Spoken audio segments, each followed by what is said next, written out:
જય દ્વારકાધીશ. તો કેમ છો બધા? નવા બ્લોગમાં તમારું બધાનું સ્વાગત છે. અને આજે તોડવાની છે વાડીમાંથી કેરી. આમ તો કેરી તોડી લીધી, સિઝન પૂરી થઈ ગઈ છે વાડીમાંથી, અને હલ્લો કરવાનો છે. જો આટલી તો તોડી લીધી છે, અને આમાં પણ કેરેટ પેટા છે. બધા જ આમાં જો ખાલી કરી નાખ્યા છે. અને આપણે ખામણામાં બધું સાફ પણ કરી નાખ્યું હતું, અને બધી કેરી તોડી લીધી છે. તો બીજી આગળ તોડે છે, હું તમને દેખાડી લીધી છે. આ એક કેરેટ પીડ્યું છે, ઓલા પણ પીડ્યું છે, ઓલા પણ પીડ્યું છે. આખા આંબા ખાલી કરી નાખ્યા છે હવે, કેમ કે હવે સિઝન પૂરી થઈ ગઈ છે અને 11 આવવાનો ટાઈમ છે, એટલે જલ્દી તોડી લે. આ બધી હવે જો પાઇક ઉપર જ આવી ગઈ છે. આ તો હાંક થઈ ગઈ છે, એટલી બધી લાલ થઈ ગઈ છે. આ એમનું ખાલી 2-3 દી પડી રહી હોય ને ઘરે તો બી પાકી જાય. અને આપણે પણ વખાર નાખી છે વાડીમાં, તો પકવી છે અને પાકી ગઈ છે. જો ઓલા પણ છે, અને અત્યારે કેરેટ ને બધું વહેવાનું ચાલુ છે. જો કિશોરભાઈની જાય છે કેરેટ લઈને. થોડાક કેરેટ અડધી વાડીમાંથી તોડી નાખ્યા છે કેરી, અને અત્યારે કેરેટ મૂકી દે, પછી પાછો આ નીચલો ભાગ છે ને એ બધો તોડવાનો ચાલુ કરવાનો છે. અને આજે એ આવ્યા છે જો વાડીમાંથી તોડે છે કેરી, એટલે અડધા ભાગમાં તોડી મેં તમને કીધું હતું. અને જો કિશોરભાઈ ને બધા આવી જશે, જો અમારા સુરતના કિંગ બધા આવી જશે, કે આજે એક કેરી વાડીમાં નથી આવવા દેવાની. 33-34 કેરેટ તો તોડી દીધા છે, અત્યારે તો પાછા એ તોડે છે. હા તો હા કે એક કેરી પણ આપણે વાડીમાં નથી આવવા દેવાની. જો આને પાછું કેરેટ પી લીધું છે. વરસાદ આવવાનો છે એટલે બધી કેરી તોડી લે. એમ તો જો વાદળા ને એવું બધું થઈ ગયું છે, બધે વરસાદ તો પડે છે. ભાવનગરમાં જે આપણે કાંઈ ગામડા બધા એરિયામાં વરસાદ નથી આવ્યો. આંબો ઓલી વખતે તોડ્યો તો રાખો ફેરો હતો, એની ઉપર ચડીને તોડી હતી. અત્યારે જો ખાલી ઝીંઝા બધી કેરી દેખાય છે, અને તોડે છે બધા. જો ભાઈ અમારે તોડે છે કેરી અહીંયા. જો એટલી કેરેટ, એક કેરેટ ભરી દીધું છે. આ પછી એકલા તોડે છે. આ ઓલી બસલ જો ડીટલા તોડતા હતા ઓલી વખતે, અત્યારે આજે કેરી તોડે છે. આખો આંબો એકલા હેઠે બધી આંબાઈ એ બધી પૂરી કરી દે છે. જો એટલી બધી કેરી છે નહીં આંબામાં, પણ આમ તોડાઈ જશે. જો બળવંતભાઈ કે આંબો પર તો આપણો ફેવરિટ આંબો છે, એટલે પાસા આંબા પર ચડ્યા હતા. અને જો આખો વેડો ભરીને કેરી તોડી છે. ઓલી વખતે પણ આમાંથી તોડી હતી ને અત્યારે પણ તોડી છે. પછી બળવંતભાઈએ આખો વેડો કેરી તોડી છે એણે. અત્યારે 2-3 દી રાખીએ તો પાકી જાય છે નહીં, ફૂલ પાકમાં. ત્યારે ફળે મોટું થઈ જાય પાછું.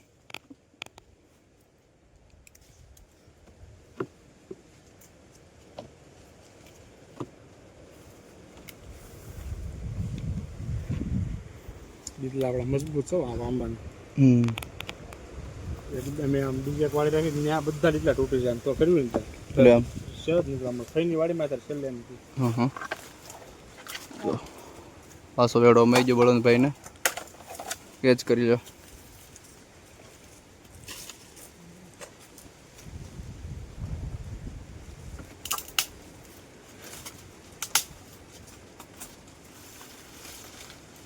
બહાર હું આમ ઝીંઝામાં જ બધે કેરી છે, એટલે પેડાથી તે બળવંતભાઈની કેરી તોડે છે. પેલા ખીજાણા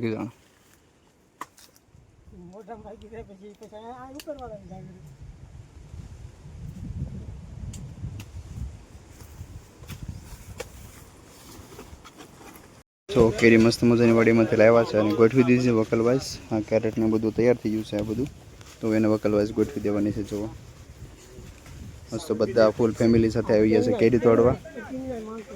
હા, અને કટિંગના મળી ગયા. જો બોલરો બધું લઈને આવી ગયા છે બધા.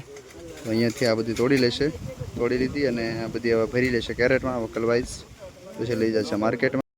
હા, પેલા વકલનો માલ છે એવું છે. અશોક મામા અમારે જો અશોક મામા અમારે પહેલી વખત આવ્યા છે વાડીએ. અને જો છોટું ભાઈ પણ આજે આવી ગયા છે. જો કેરી ભરે છે પેલા વકલ નહીં. જો મસ્ત મજાની સારો ઢેગલો છે ને, બેસી જ લાગે અશોક મામા. ત્યાંમાંથી વીણવી ન પડે, એમને ફેરવા મળે. જો અહીંયા પણ કેરેટ ને એવું બાંધે છે. આ કમ્પ્લીટ થઈ ગઈ છે બધી. બધા જ પ્રકારની બધી કેરી પડી છે. પાપા અમારે ઘણા દિવસ પછી આવ્યા છે. પેલા આવતા પણ એને પણ જો કેરેટ ભરી લીધું છે કાકાની. પેલા આવ્યા હતા, હમણાં નહોતા આવતા પાછા વચમાં. હા, માર્કેટમાં ભાઈ કેરી વેચવા જાય એટલે બધો હિસાબ બિસાબ અમારા મોટભાઈ રાખે છે. અમારા સુરત વાળા ભાઈ જો બિચારા કામ જ કરતા હોય. જો થોડોક ટાઈમ છે, હવે પાછા વયા જશે. કેરીની સિઝન છેલ્લી એટલે હવે પછી વયા જશે સુરત. અત્યારે બધા કેરી ભરવા લાગ્યા છે. મસ્ત ફૂલ ફેમિલી સાથે બધા આવી ગયા છે. જો કિશોરભાઈએ પણ કેરેટ મસ્ત મજાનું ભરી દીધું છે. આ કયો બીજો વકલ છે કિશોરભાઈ? અને જો અહીંયા પણ કેરેટ બાંધી દીધું છે, પેક કરી દીધું છે હાવ.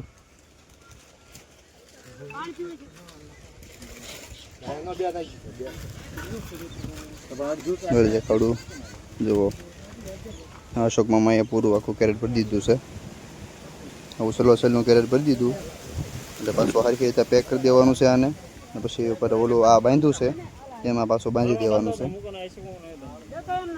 જો આ બધી પહેલા વકલની કેરી મસ્ત મજાની જો તૈયાર છે. આ છેલ્લો હતી વાડીમાં બધી તોડી લીધી છે. આ ઉપર બધી હેઠે ઉપર બધી ગોઠવેલી છે. જો આ છે કેરેટ બાંધવાની રીત. પેલા બાંધી દે છે ઉપર એમાં ગેંઠ મારી દીધી, ઉપર પૂઠા મૂકી દીધા છે. આ ગેંઠ મારી દીધી એટલે મસ્ત મજાનું પેકિંગ થઈ જશે એમાં. તો આ રીતે લોક કરી દીધું છે એને. નીચે આ પ્રકાશભાઈ અમારે બાંધે છે કેરેટ.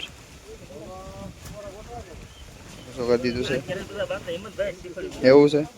મને આવડે હો એવું. અમે તો તોડતા ને કે મને આવડે છે બાંધતા. જો કેરેટ એ બંધાઈ ગયું છે. અશોક મામાએ બીજું કેરેટ રેડી કરી દીધું છે. આ બાજુ પણ બધા છે. હો ના ના શેઠનો ન ઉતારો, કામ કરવાનો ઉતારાય. શેઠનો થોડો ઉતારવાનો હોય. આ 3 કેરેટ બાંધી દીધા છે અહીંયા. આ બાજુ પણ બંધાઈ ગયા છે. આ પાકલ કેરી છે. તો આ બધી હાંખો પડી ગયેલ વાડીમાંથી આ કેરેટમાં બાંધી છે એટલે એને વધારે ઉપર દબાણ ન કરે. જે ઓલી બાજુ પણ બધા કેરેટ બાંધી દીધા છે. હવે એટલી કેરી ખાલી પડી છે એમાંથી 5-6 કેરેટ થશે. 10 કેરેટ ઉપર બાંધી દીધા છે. અને અહીંયા પણ આ અંકલ ગોઠવે છે પેપર ને બધું. હવે એટલી કેરી છે એટલે ભરી જાય એટલે ભરાઈ જશે. 15 કેરેટ જેટલું થઈ જાય છે.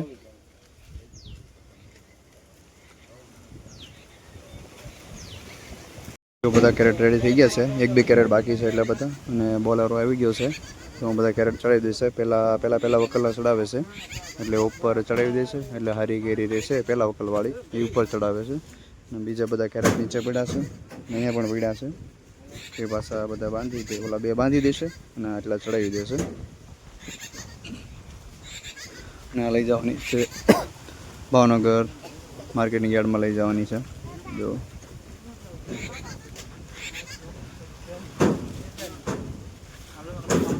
બધા ફૂલ ફેમિલી સાથે આવ્યા હતા એટલે બધી કેરી વાડીમાંથી પૂરી કરી દીધી છે.